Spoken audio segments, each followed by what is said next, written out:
स्वस्ति पन्थामनुचरेम सूर्या चन्द्रमसा विव पुनर्ददताग्नता जानता संगमे मयि।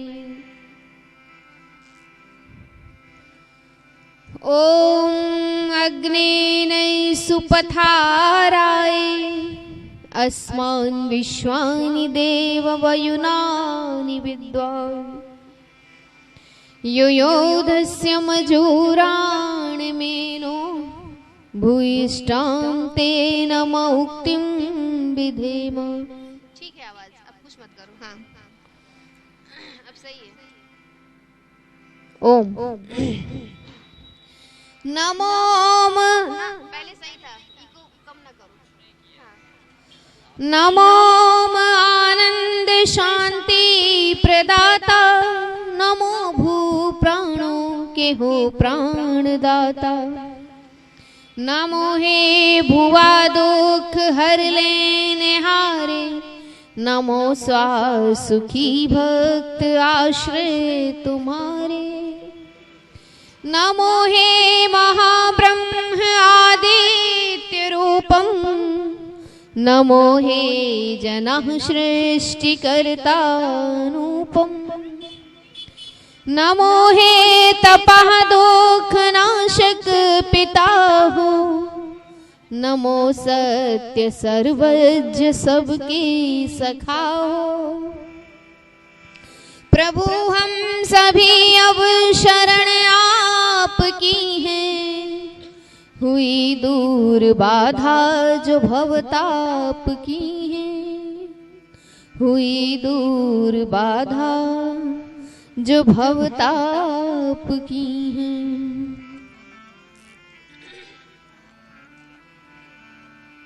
सुख धाम सदा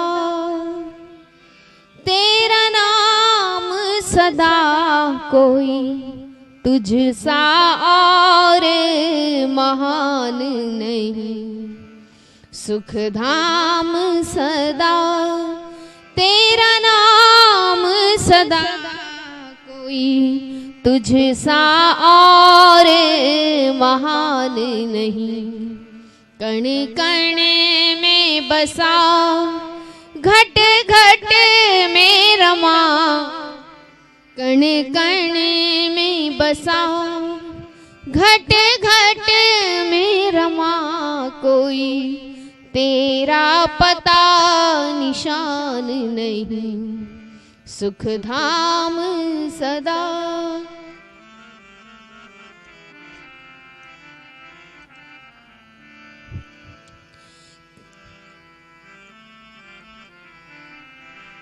तूने यूं तो रचाए ज़मीं आसमां, पर्वत सागर बहती नदियां। तूने यूं तो रचाए ज़मीं आसमां, पर्वत सागर बहती नदियां। प्रभु ढूंढन तुझ को जाऊं कहाँ, प्रभु ढूंढन तुझ को जाऊं कहाँ, कोई तेरा बना मकान नहीं। सुख धाम सदा तेरा नाम सदा कोई तुझ सा और महान नहीं।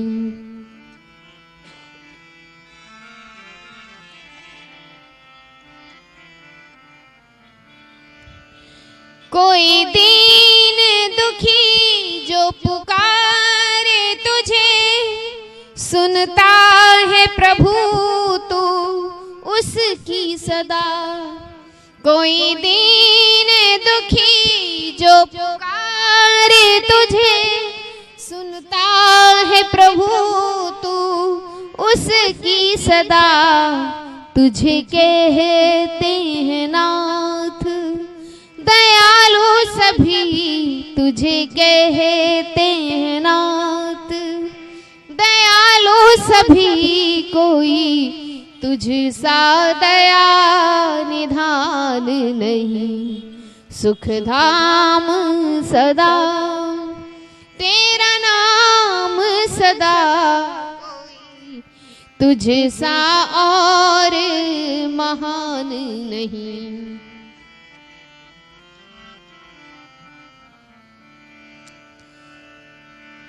हे जगत पिता हे जगत पति, कोई जान सका ना तुम्हारी गति। हे जगत पिता हे जगत पति, कोई जान सका ना तुम्हारी गति।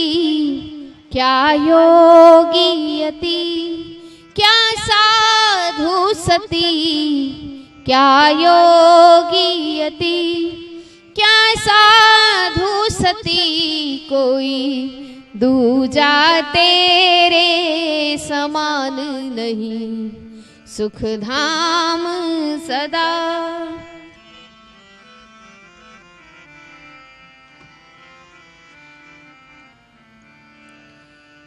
तेरा नाम जपूं प्रभु जी वर दो, बेमोल की अब झोली भर दो।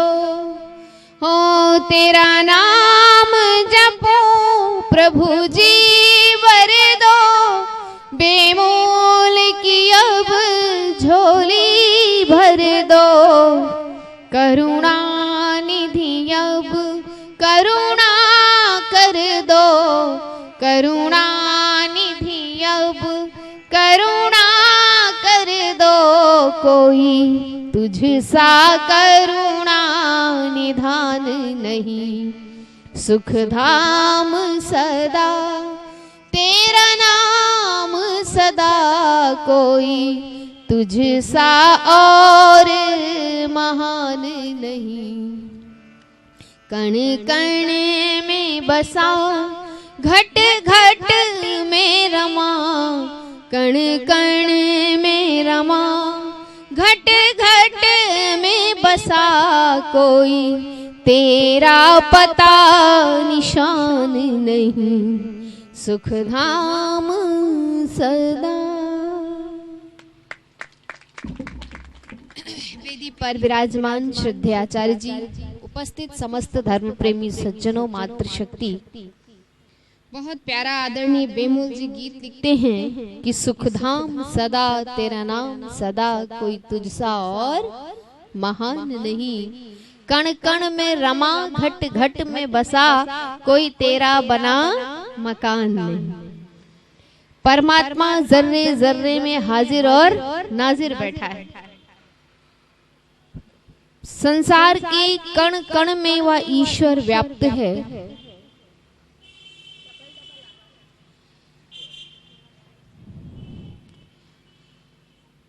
परमात्मा सृष्टि के कण कण में व्याप्त है और हम उस ईश्वर को संसार में ढूंढने की कोशिश करते हैं, जबकि परमात्मा।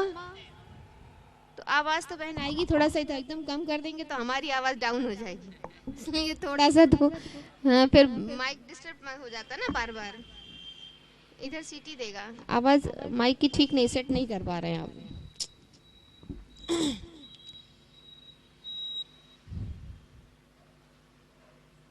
परमात्मा सृष्टि के कण कण में बसा हुआ, और अगर उस ईश्वर को देखना है सृष्टि में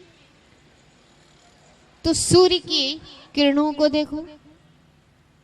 उस ईश्वर की कारीगरी देखनी है तो प्रातःकाल उगते सूर्य को देखिए, चंद्रमा में चांदनी को देखिए, फूलों में उसकी महक को देखिए, फलों में उसकी मिठास खटास, मिर्च में तीखापन, है ना।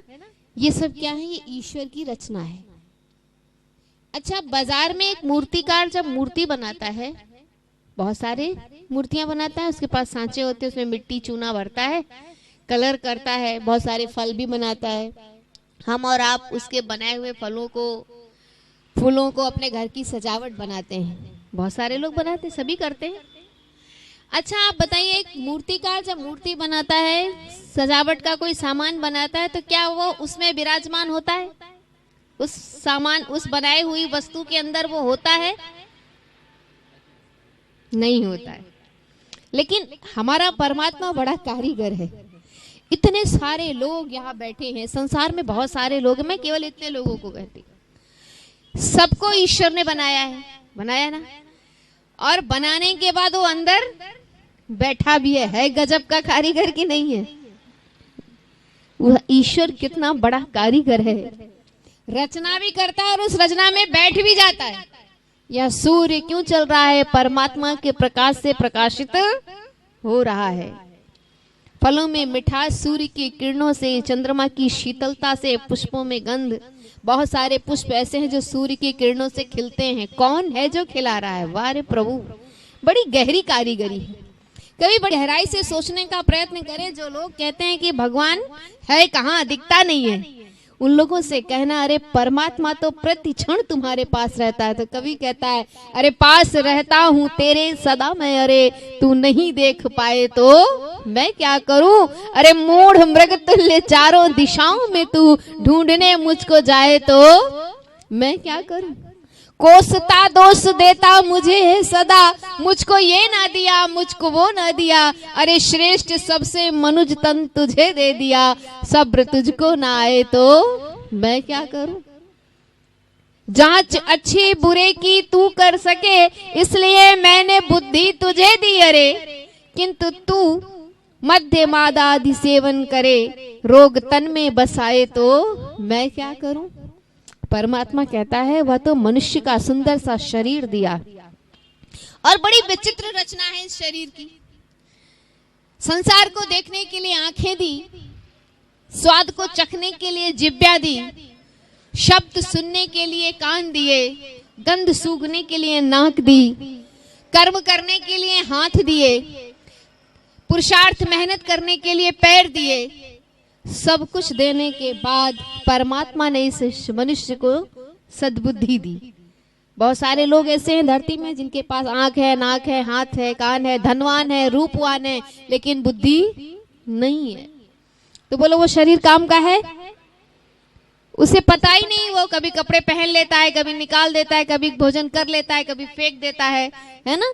अच्छे अच्छे कीमती सामानों को उठाकर तोड़ फोड़ देता है कि उसे पता ही नहीं कि ये क्या वस्तु है, क्या नहीं है। हम सब कितने भाग्यशाली हैं कि परमात्मा ने मनुष्य का शरीर भी दिया और हमें सद्बुद्धि भी दी कि हम अच्छे और बुरे की पहचान कर सके। इसलिए तो कहा कि जांच अच्छे बुरे की तू कर सके, इसलिए मैंने बुद्धि तुझे दी, अरे किंतु तू मंदभागी अमृत छोड़कर घोर विष आप खाए तो मैं क्या करूं? और इतना ही नहीं, हम सब लोग मकान बनाते हैं, हमारे खिड़की दरवाजे कब्जे सब दिखाई देते हैं ना। परमात्मा के बनाए हुए इस मकान में कोई कब्जा दिखाई?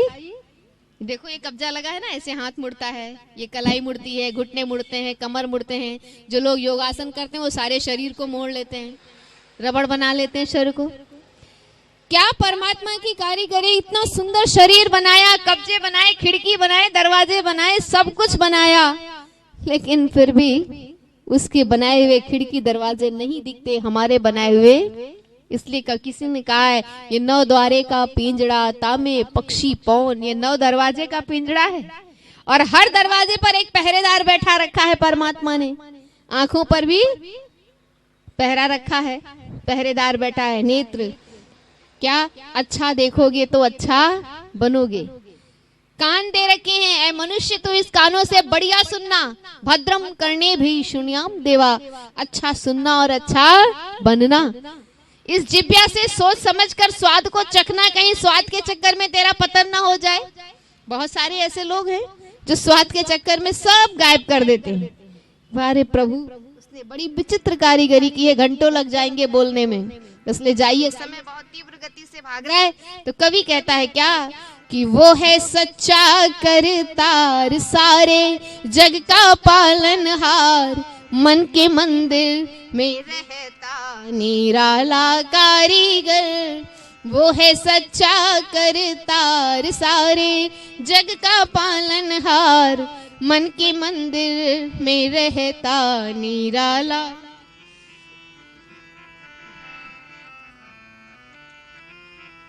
मानव का चोला उसने कैसा बनाया, सुई और धागा कछु हाथ ना लगाया। मानव का चोला उसने कैसा बनाया, सुई और धागा कछु हाथ ना लगाया। जिसमें 8 चक्र 9 द्वार मिलता है ना बारंबार, जिसमें 8 चक्र 9 द्वार मिलता है ना बारंबार। मन के मंदिर में रहता निराला कारीगर, वो मन के मंदिर। वो है सच्चा करतार, सारे जग का पालनहार, मन के मंदिर में रहता निराला कारीगर, हो मन के मंदिर। जग में रखना पाँव संभल के, जग में रखना पाँव संभल के। बचना मुश्किल पापों के फल से, नैया डूबेगी मझधार। पापों से ना कर तू प्यार, मन के मंदिर में रहता निराला कारीगर, हो मन के मंदिर में रहता निराला कारीगर। वो है सच्चा करतार, सारे जग का पालनहार, मन के मंदिर में रहता निराला कारीगर।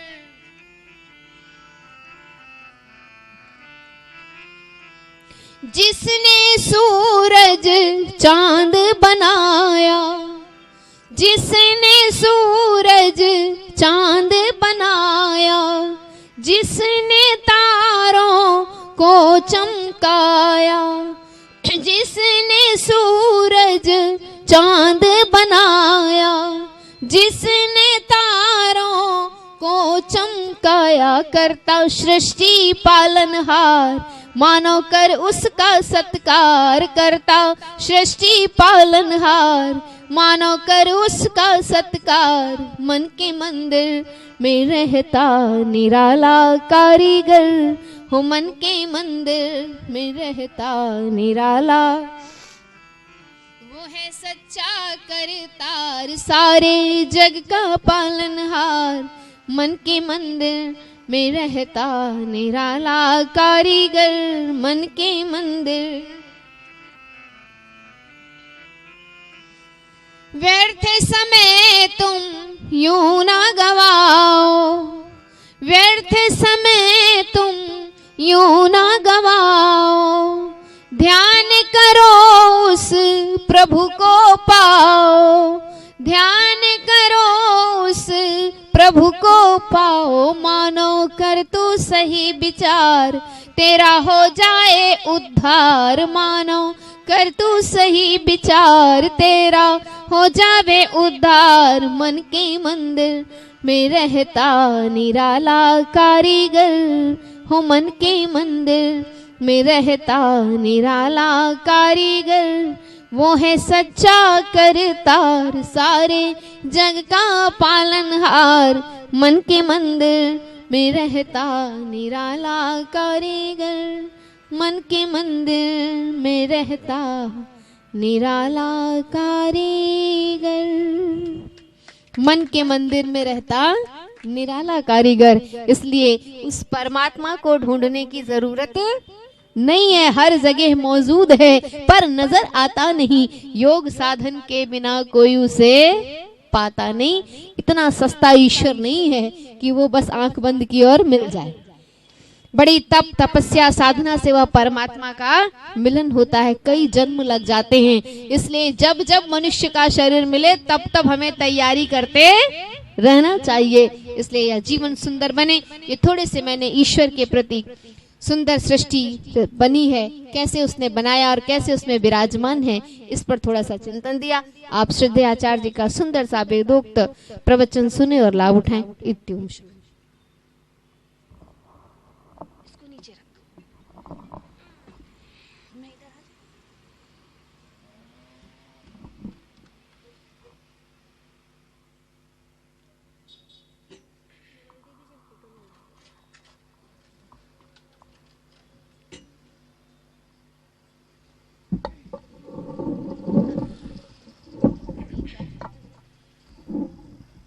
ओम ओम ओम, ठीक है, ओम ओम ओम।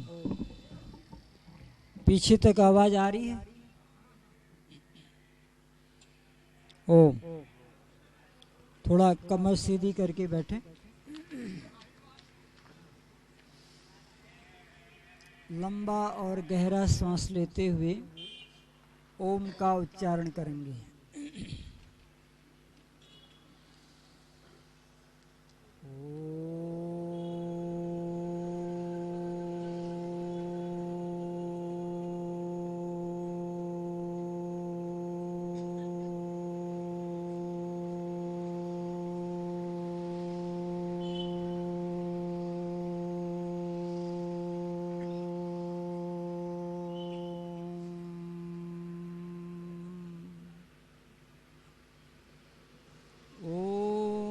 सनः पितेव सूनवे अग्ने सुपायनो भव सुपायनो शचस्वानः।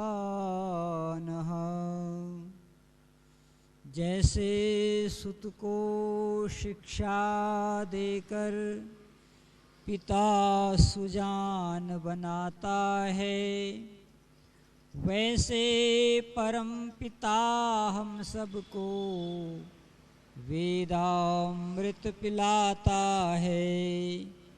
वैसे परम पिता हम सबको वेदामृत पिलाता है। ओम शांति शांति शांति।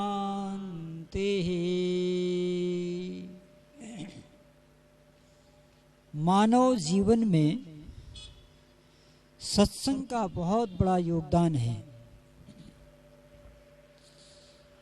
किसी मनीषी ने लिखा है, धन दारा शुत लक्ष्मी पापी के भी होय, संत समागम प्रभु कथा बंदे दुर्लभ दोई।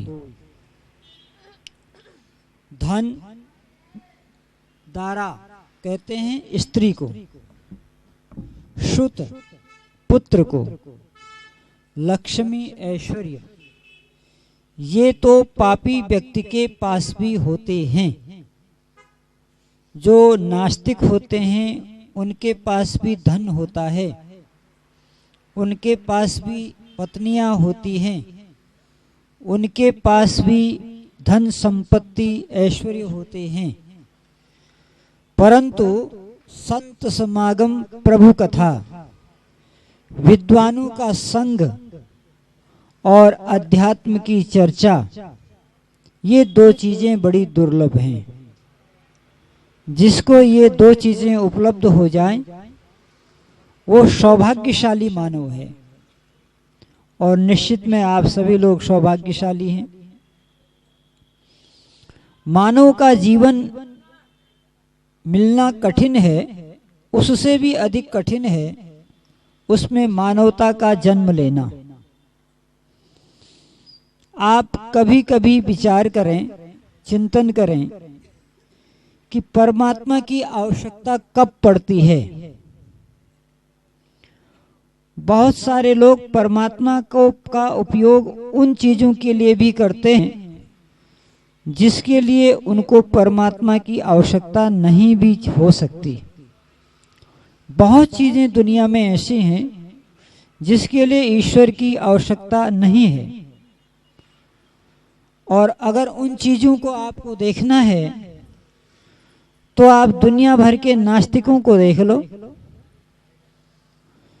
दुनिया में बहुत नास्तिक इतने सुखी और संपन्न हैं कि आस्तिक उतने सुखी नहीं हैं। तो ऐसा क्यों हुआ? नास्तिक इतना सुखी और संपन्न कैसे हो गया और आस्तिक सब कुछ होते हुए भी विपन्नता में, दुख में जीवन क्यों व्यतीत करता है? ये एक विचारणीय बिंदु है, क्योंकि परिश्रम से भी बहुत कुछ प्राप्त हो सकता है और परिश्रम करने के लिए परमात्मा ने शरीर सबको दिया है। संसार में जितने भी मानव हैं ये शरीर ईश्वर ने दिया है और ईश्वर का आदेश है वेद के अंदर, कुर्वन्ने एह कर्माणि जिजीवे शतम शमाहा, कि हे मनुष्य 100 वर्ष तक कर्म करते हुए जी। ये ईश्वर ने एक सिद्धांत बना दिया। और कोई व्यक्ति ईश्वर की भक्ति करे और कर्म नहीं करे तो वह व्यक्ति उस व्यक्ति के आगे फेल हो जाएगा जो ईश्वर को तो नहीं मानता लेकिन कर्म को करता है। क्योंकि कर्म महान चीज है। पृथ्वी लोक में कर्म करने के लिए ही परमात्मा ने भेजा है और कर्म के साथ यदि उपासना जुड़ जाती है तो फिर सोने में सुहागा हो जाता है। इसलिए दोनों का संगम होना चाहिए और अगर उसमें ज्ञान भी जुड़ जाए तो फिर लक्ष्य की प्राप्ति हो जाती है। आप कभी आसमान में उड़ते हुए पंछी को देखें, जो पंछी आकाश में उड़ता है उसको आप देखें तो उसके पास पांव होते हैं, पंख होते हैं और पूंछ होती है। अगर 2 पंख, पांव और पूंछ न हो तो कोई भी पक्षी आसमान में उड़ान नहीं भर सकता। और पक्षी शब्द के 2 अर्थ होते हैं। एक तो पंछियों को, चिड़ियों को भी पक्षी कहा जाता है इसलिए क्योंकि उनके 2 पंख होते हैं, पांव होते हैं और पतवार होती है। और विद्वान को भी पक्षी कहा जाता है क्योंकि उसके पास भी ज्ञान, कर्म और उपासना की पगडंडियां होती हैं। तो ये जो पक्षी के जो पंख हैं ये ज्ञान के प्रतीक हैं और जो पांव हैं वो कर्म के प्रतीक हैं और पंछी की जो पूंछ है वो उपासना की प्रतीक है। इधर को घूमता हूं तो माइक बोलता ही नहीं है, इधर को घूमता हूं तो बोलता है। हाँ, इसलिए मुझे एक ही जगह बंधा रहना पड़ रहा है। हाँ, तो ये व्यवस्था है ईश्वर की कि ज्ञान, कर्म और उपासना की त्रिवेणी में मनुष्य को इस भवसागर में यात्रा करनी है। लेकिन हमारे साथ कुछ अजीबोगरीब होता है कि हम जिस पृथ्वी लोक पर आते हैं इसका नाम है भवसागर। क्या नाम है इसका? लेकिन जब हम कॉलेजों में जाते हैं, यूनिवर्सिटी के अंदर जाते हैं तो वहां हमें भवसागर पढ़ाया नहीं जाता है। वहां पढ़ा जाता है हिंद महासागर, प्रशांत महासागर, अटलांटिका महासागर, आर्कटिका महासागर। वहां भवसागर पढ़ाया नहीं जाता है। और परिणाम ये होता है कि हम हिंद महासागर और प्रशांत महासागर पढ़ते पढ़ते इसी दुनिया में उलझ जाते हैं क्योंकि हमने भवसागर को पढ़ा ही नहीं। भव का अर्थ होता है गिरना, संस्कृत का शब्द है। भव का अर्थ है गिरना। हम इस संसार में गिरे हुए लोग हैं। आप कहेंगे ये कैसे हो सकता है, हम गिरे हुए कैसे हो गए? अब ये सृष्टि की व्यवस्था ही ऐसी है क्योंकि माँ के उदर से जब बच्चे का जन्म होता है तो पृथ्वी पे गिरता है।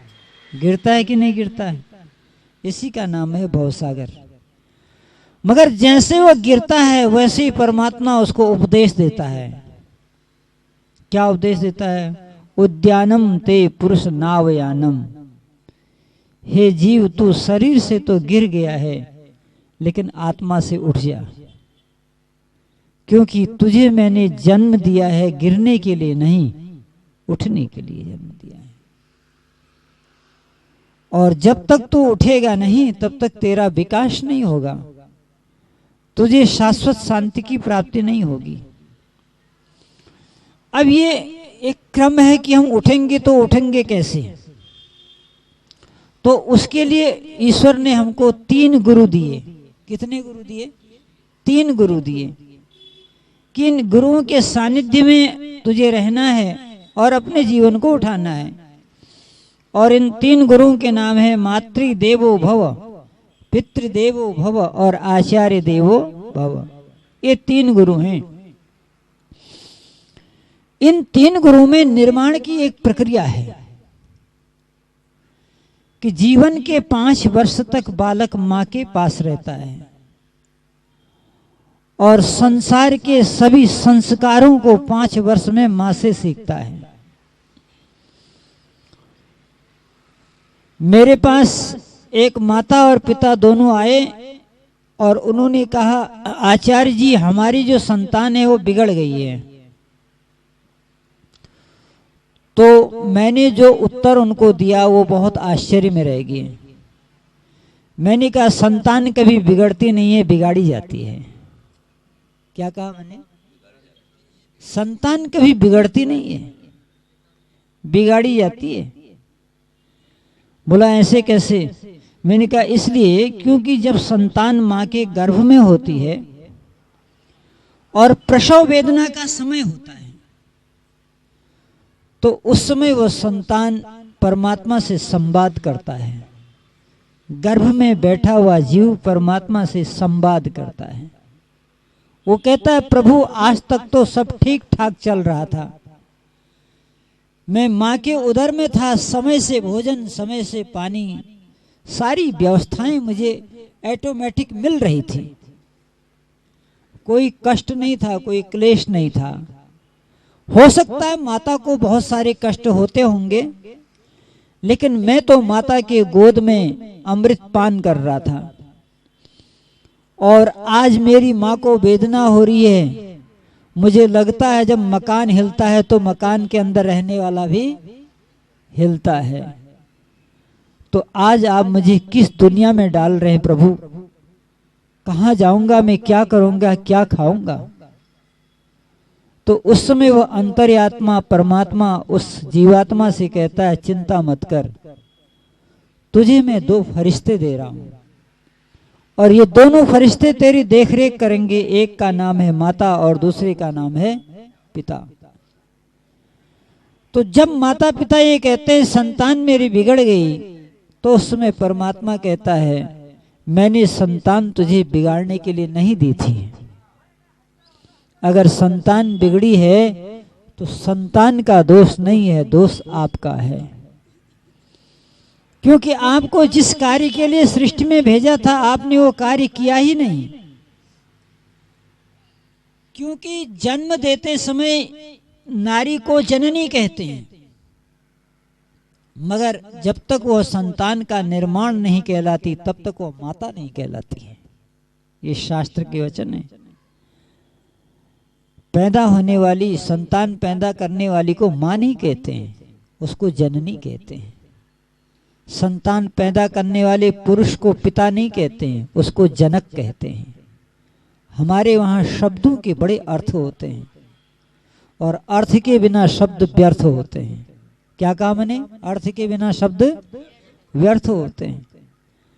तो जननी तो सब बन सकती हैं, और जननी तो कुत्ता गाय बिल्ली भी है, क्यों भी वो भी संतान को जन्म देती है।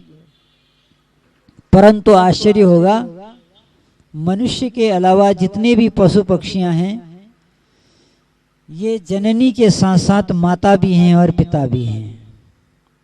आप कहेंगे कैसे? निर्माण। एक कुत्ता जब पैदा होता है तो उसको कुत्ता होना चाहिए कि गाय होना चाहिए? कुत्ता होना चाहिए ना। तो उसकी माँ उसको कुत्ता बनाती कि नहीं बनाती है? तो निर्माता होगी ना, वो निर्माता होगी। गाय भी निर्माता है क्योंकि अपने बच्चे को गाय बनाती है। सुअर भी निर्माता है क्योंकि अपने बच्चे को सुअर बनाती है, परंतु मनुष्य अपने बच्चों को क्या क्या बना देता है।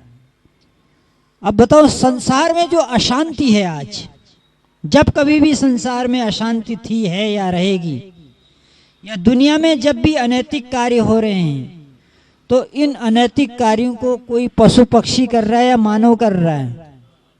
मानव कर रहा है। तो समस्या क्या है कि मानव का निर्माण सही नहीं हो रहा है। भवन तो बहुत बन रहे हैं, लेकिन भवन में रहने वाले लोग राम नहीं बन रहे हैं। भवन तो रावण के पास भी था, दुर्योधन के पास भी था, कंस के पास भी था, लेकिन रावण, दुर्योधन और कंस के पास भवन तो था मगर भावना नहीं थी। क्या कहा? भवन तो था मगर भावना नहीं थी। भवन के साथ भावना होनी चाहिए। आज दुनिया के अंदर रावण के, दुर्योधन के, कंस के, कर्ण के बहुत सारे चित्र मिल जाएंगे, मगर उन चित्रों में चरित्र नहीं मिल पाएगा। तो जैसे भवन के साथ भावना चाहिए, वैसे चित्र के साथ चरित्र भी चाहिए। और एक बात और है, केवल दृष्टि नहीं चाहिए, दृष्टि तो गिद्ध के पास भी होती है ना? गिद्ध के पास जो दृष्टि होती है, वो दृष्टि किसी के पास नहीं होती है। इतनी ऊंची उड़ान भरता है गिद्ध, और वहां से जमीन के किस कोने में उसका भोजन है उसको देख लेता है। बोलो, डॉक्टरों के चश्मे फेल हो जाएंगे गिद्ध की दृष्टि के आगे। परंतु वेद ने कहा, मां गृदा कस्य सिद्धनम, हे मनुष्य तेरी दृष्टि गिद्ध जैसी नहीं होनी चाहिए। अभी तो ये बताया कि गिद्ध की दृष्टि इतनी ऊंची होती है, परंतु परमात्मा क्या कह रहा है? गिद्ध दृष्टि तेरी होनी क्यों? क्योंकि इतनी ऊंची दृष्टि होने के बाद भी उसके अंदर लालच भरा हुआ रहता है। क्या भरा रहता है? लालच। इसलिए दृष्टि के साथ साथ दृष्टिकोण भी होना चाहिए। भवन के साथ भावना होनी चाहिए, चित्र के साथ चरित्र होना चाहिए, और दृष्टि के साथ दृष्टिकोण होना चाहिए। तब एक मानव का निर्माण होता है। जिस तरह से आप सत्संग में बैठे हुए हैं, एक नौजवान किसी विद्वान के सत्संग को इसी तरह से सुन रहा था जैसे आप सुन रहे हैं। और वास्तव में सत्संग नौजवानों को ही सुनना भी चाहिए। क्यों? क्योंकि बच्चे अबोध होते हैं, सत्संग से उनमें संस्कार आते हैं, इसलिए बच्चों को सुनना चाहिए। वृद्धों को शांति मिलती है। क्या मिलती है? शांति मिलती है, इसलिए उनको भी सुनना चाहिए। परंतु बालक और वृद्ध कुछ करने योग्य नहीं होते हैं। नौजवान में सुधार होता है सत्संग से। क्या होता है? नौजवान में सत्संग से सुधार होता है, और सुधार से समाज का निर्माण होता है। व्यक्ति व्यक्ति के आरीकरण से परिवारों का वैदिकीकरण होता है। परिवारों के वैदिकीकरण से राष्ट्र उदय होकर भाग्योदय होता है, और भाग्य के भारत के भाग्योदय से विश्व विदय होकर देव दयानंद के स्वप्न साकार होते हैं। ये है श्रृंखला। तो नौजवानों के लिए सत्संग बहुत जरूरी है। संयोग से वो नौजवान सत्संग में बैठा हुआ था। महात्मा जी उसके सत्संग से बड़े प्रभावित रहते थे कि ये बालक आगे जाके बहुत काम करेगा, क्योंकि ये समय से आ चुका है। और याद रखिएगा, अंग्रेजों ने इस देश में 250 साल तक राज्य किया था। उसका एक ही कारण था, अंग्रेज लोग समय की बड़ी इज्जत करते थे। उनके वहाँ हर परेड में एक वाक्य दोहराया जाता था, टाइम इज मनी, समय ही धन है। और इस टाइम इज मनी के फार्मूले से 250 साल तक उन्होंने शासन किया। लेकिन धीरे धीरे अंग्रेजों ने समय को खो दिया। शराब पीना, वैश्यालयों में जाना, ये अंग्रेजों की दिनचर्या हो गई। और उस दिनचर्या को देख के ऋषि दयानंद बोले, अब अंग्रेज इस देश में ज्यादा दिन नहीं रह सकते, क्योंकि ये भोग विलास में डूबना शुरू कर दिए हैं। और पतन हो गया अंग्रेजों का। नहीं तो लोग कहते थे अंग्रेजों के समय में सूर्यास्त नहीं होता है। सूर्यास्त तो होता ही होता है, लेकिन इतने अनुशासन प्रिय थे वो लोग, तब उन्होंने शासन किया था। और याद रखिएगा, दुनिया में शासन वही करता है जो अनुशासन में रहता है। किस में रहता है? अगर अनुशासन नहीं है तो शासन नहीं कर सकता व्यक्ति। शासन करने के लिए उसे अनुशासन में, फिलहाल वो नौजवान अनुशासन में बैठ करके सत्संग सुनता था। एक दिन वो अचानक सत्संग में नहीं आया। जब वो सत्संग में नहीं आया, दूसरे दिन आया तो विद्वान ने पूछा, क्यों भाई, कल तुम सत्संग में क्यों नहीं आए? उसने कहा, गुरुदेव कल मेरी सगाई थी। क्या थी? सगाई थी, इसलिए मैं सत्संग में नहीं आ पाया। तो विद्वान ने कहा, तू मेरे काम से गया। क्या कहा? तू मेरे काम से गया। क्योंकि नौजवान इतने दिनों से सत्संग सुन रहा था तो उसके अंदर विनम्रता थी। ये सत्संग का प्रभाव होता है। सत्संग में जाने वाले लोग कभी उदंड नहीं होते हैं। उनके अंदर सौम्यता, सरलता, विनम्रता, ये गुण सहज आने लगते हैं। ये सत्संग का प्रभाव है। जो जिसकी संगति करता है उसके अंदर उसके गुण आ जाते हैं। ये चुप रहा, इसने उत्तर नहीं दिया। और शास्त्र में लिखा भी है, माता पिता और आचार्य को तुरंत किसी बात का उत्तर नहीं देना चाहिए, उस पर सोचना विचारना चाहिए। कुछ नहीं बोला ये। सत्संग में फिर ऐसे आता रहा। कुछ दिन बाद ऐसा हुआ, ये 3-4 दिन के लिए गायब हो गया। अब विद्वान सोचे, भाई आ नहीं रहा, बहुत अच्छा बालक था, अच्छा सत्संग उसके जीवन में आ रहा था, कारण क्या हुआ? फिर 4-5 दिन के बाद आया तो गुरुजी ने पूछा, बेटे 3-4 दिन कहाँ गायब हो गए? बोले, गुरुजी शादी का माहौल था, रिश्तेदार आते हैं जाते हैं, बहुत सारी जिम्मेदारियां होती हैं, इसलिए 3-4 दिन लग गए। तो उसने कहा, अब तो अपने माता पिता के काम से भी गया। क्या कहा? अपने माता पिता के काम से भी गया। पहला क्या कहा था? मेरे काम से गया। फिर क्या कहा? माता पिता के काम से भी गया। सुनता रहा, कुछ बोला नहीं। इस तरह सत्संग में आता रहा। साल भर के बाद फिर गायब हो गया 1-2 दिन के लिए। उसके बाद फिर सत्संग में आया। गुरुजी ने कहा, बेटे क्या बात है, फिर गायब हो गए? बोले, गुरुजी आपकी कृपा से एक पुत्र पैदा हो गया है। गुरुजी ने कहा, अब तो अपने काम से भी गया। क्या कहा? अपने काम से भी गया।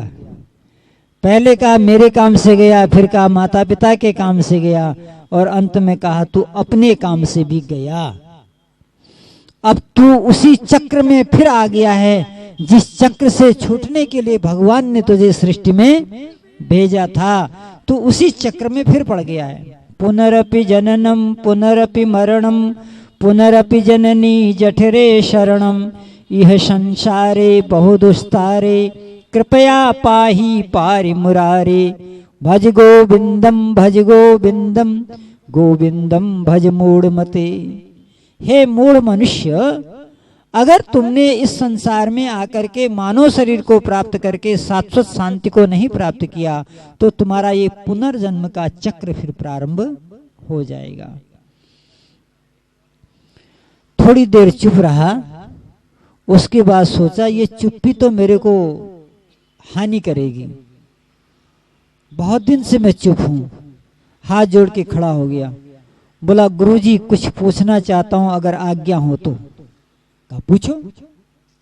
कहा गुरुदेव मैं ये समझ नहीं पाया, आपने सगाई के समय कहा तू मेरे काम से गया, विवाह के समय कहा माता पिता के काम से गया, और पुत्र पैदा होने पर कहा अपने काम से भी गया। गुरुदेव समझ में नहीं आया, इसका रहस्य बताइए क्या है। कहा सुनो, जब तुम सत्संग में आते थे तो सारी चिंताओं को छोड़ करके आनंद से सत्संग का रसपान करते थे। उसके बाद तुम्हारे पास परिश्रम की कमाई से जो कुछ भी होता था कुछ मुझे भी देते थे और मेरा भी जीवनचर्या व्यतीत होता था। लेकिन जब तुम्हारी सगाई हो गई तो अब वो पैसा तुमको अपने लिए इकट्ठा करना था, तो मुझे तुम कहां से देते? तो जब तुम मुझे दे ही नहीं पाते तो मेरे किस काम के रहे? इसलिए मैंने कहा कि तुम मेरे काम के नहीं रहे। बात समझ में आई? फिर जब तुम्हारा विवाह हो गया तो विवाह होने के बाद फिर पति का ये कर्तव्य बन जाता है कि जिस पराई घर की बेटी को ब्याह करके अपने घर में लाया है उसके सुख दुख में भागी बनना, उसकी सुख सुविधाओं का ध्यान रखना। और जब तू अपनी सुख सुविधा का ध्यान रखेगा तब फिर तो उनको क्या देखेगा जिसने तुमको इस धरती में भेजा। फिर तुम्हारे पास समय कहाँ है कि तू उन माता पिता का श्राद्ध तर्पण कर सके, क्योंकि तुमको तो फिर क्या क्या करना है। बनारस की साड़ी लानी है, कानपुर के अमरूद लाने हैं, बंगाल के रसगुल्ले लाने हैं, कलकत्ते की रेवड़ी लानी है, आगरा का पेठा लाना है। तो तू उसी में कोल्हों की बैल की तरह उसी में घूमता रहेगा, घूमता रहेगा, घूमता रहेगा। इसलिए मैंने कहा कि तू माता पिता के काम से गया। बोला गुरुजी ये बात तो समझ में आई, लेकिन ये बताइए अपने काम से कैसे गया? बोला अपने काम से इसलिए गया कि जब तेरा पुत्र हो गया तो अब तुझे कुछ भी नहीं खाना है, सब पुत्र को खिलाना है, कुछ नहीं पीना है, सब पुत्र को पिलाना है।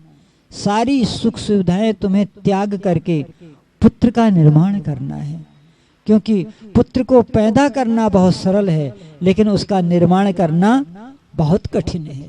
इसलिए अब तेरी सारी शक्तियां तेरी नहीं रही, अब वो शक्तियां तेरी पुत्र के साथ हो रही हैं।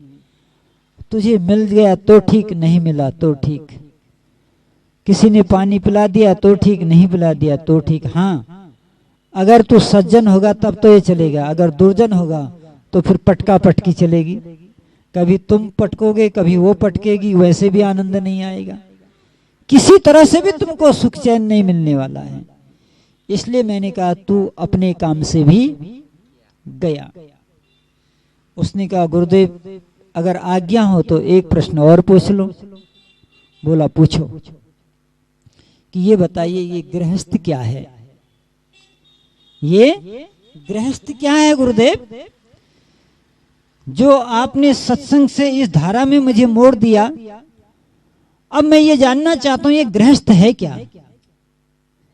तो उन्होंने कहा जानना चाहते हो? ये गृहस्थ है उम्र भर की कैद और अर्थदंड। क्या कहा?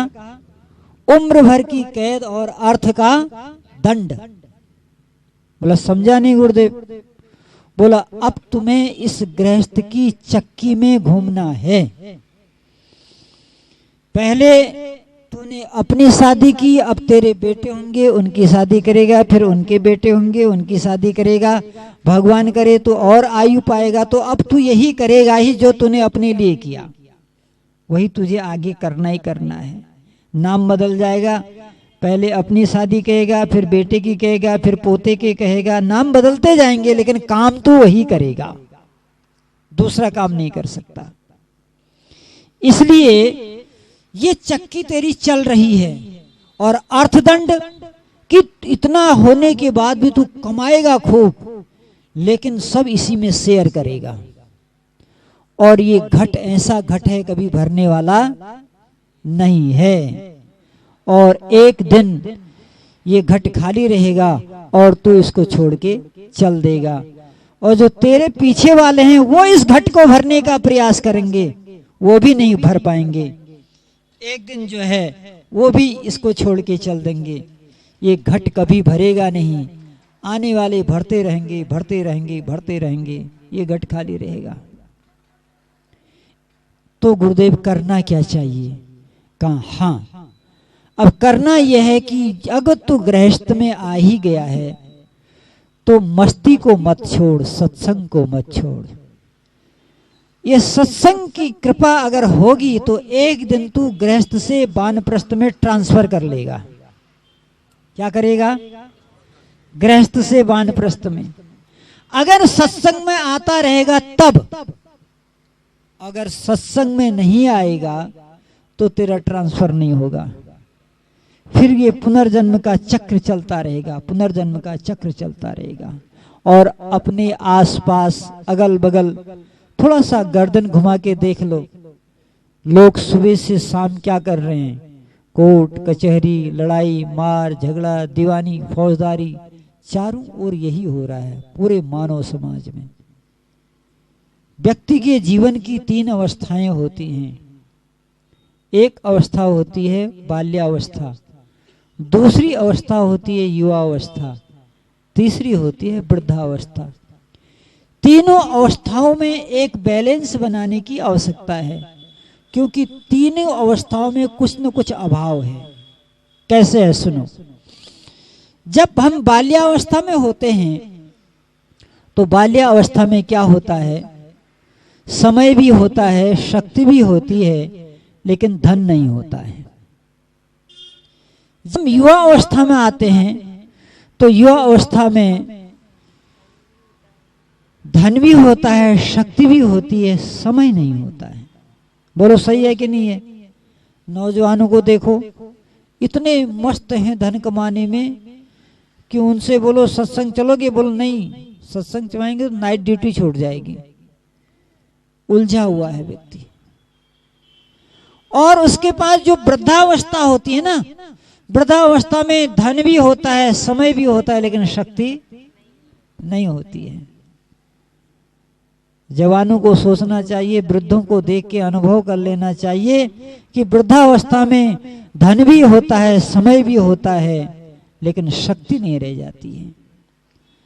तो हमें क्या करना है? धन, समय और शक्ति तीनों में बैलेंस बनाना है, तीनों में साम्यता रखनी है। और यदि आप चाहते हैं कि आपका धन भी सुरक्षित रहे, आपका समय भी सुरक्षित रहे, आपकी शक्ति भी सुरक्षित रहे, तो एक ही रास्ता है सत्संग।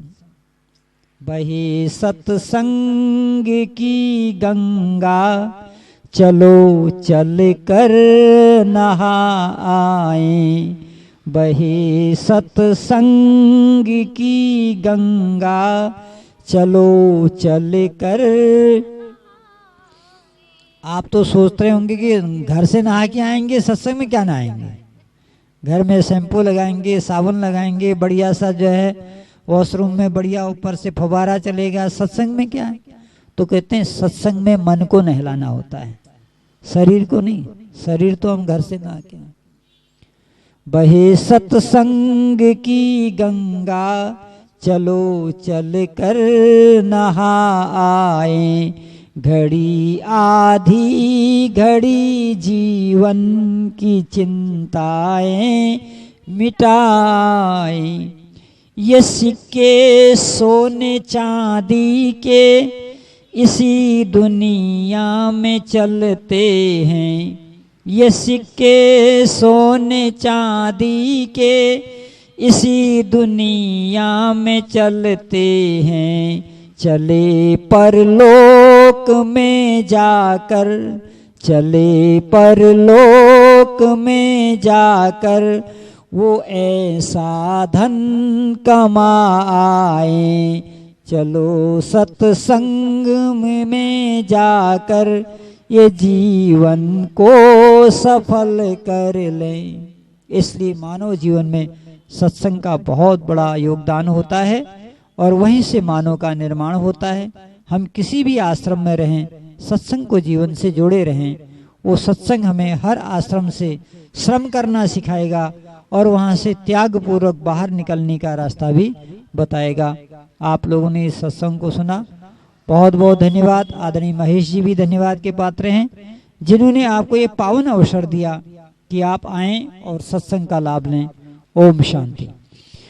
ओम द्यौ शान्ति अंतरिक्षं शान्ति पृथिवी शान्तिराप शान्तिरौषधयः शान्तिर्वनस्पतयः शान्तिर्विश्वे देवा शान्ति ब्रह्म शान्तिः सर्वगुं शान्ति शान्तिरेव शान्ति सामा शान्तिरेधि ओम शांति शांति शांति। जो बोले सो अभय।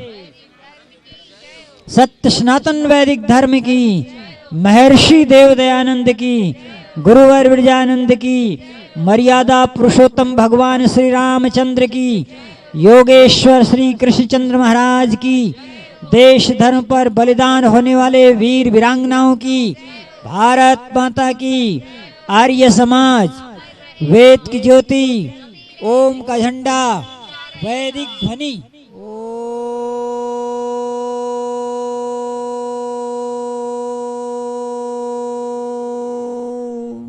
वैदिक अभिवादन। सभी को सादर नमस्ते, धन्यवाद।